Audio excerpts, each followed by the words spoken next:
ప్రభునందు ప్రియులైన మీకందరికీ యేసు క్రీస్తు ప్రభువారి నామములో శుభవందనాలు తెలియజేస్తూ ఉన్నాం. దైవజనులు బ్రదర్ భక్త సింగ్ గారి పరిచర్యలో నుండి దైవ మర్మములు జూన్ 18. మేము ఆ పరిశుద్ధ పర్వతము మీద ఆయనతో కూడా ఉండిన వారమై ఆ శబ్దం ఆకాశము నుండి రాగా వింటిమి. పేతురు రాసిన 2వ పత్రిక 1వ అధ్యాయం 18వ వచనం. పేతురు రాసిన 2వ పత్రిక 1వ అధ్యాయం 16 నుండి 21 వరకు ఉన్న వచనములలో పేతురు మన యేసు ప్రభు ఏ విధముగా తనకు ఎంత వాస్తవముగా ఉన్నాడో సాక్ష్యమిచ్చుచున్నాడు.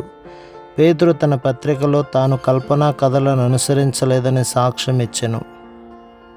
పరిశుద్ధ పర్వతం మీద వారు దేవుని స్వరమును వినిరి. ఆ స్వరమే వారిని సంపూర్ణముగా మార్చెను. పేతురు రాసిన 2వ పత్రిక 1వ అధ్యాయం 18వ వచనం.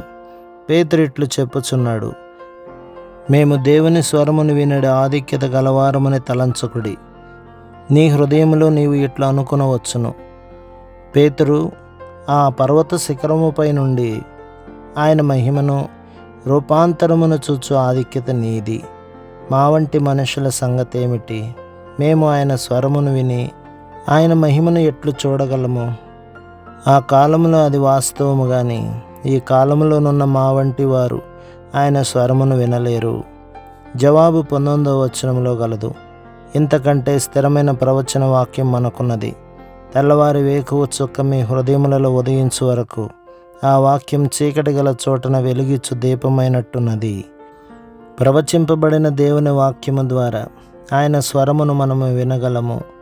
మీరు నిజముగా దేవుని వాక్యమును విశ్వాసముతో మీ హృదయములోనికి స్వీకరించిన ఎడల మీలో ప్రవేశించిన వాక్యమే ప్రకాశించి దేవుని వెలుగును అధికముగా చూచునట్లు చేయునని పేతురు చెప్పుచున్నాడు. అదే పరిశుద్ధాత్మ యొక్క పరిచర్య. దేవుని వాక్యము ద్వారా మన నిజ స్వరూపమును మొదట తెలుసుకొనిదము. తర్వాత ప్రేమ స్వరూపుడగు మహిమగల దేవుని చూచెదము. ప్రభు మిమ్మును, మీ కుటుంబమును, మీ సంఘమును దీవించి ఆశీర్వదించునుగాక. ఆమేన్.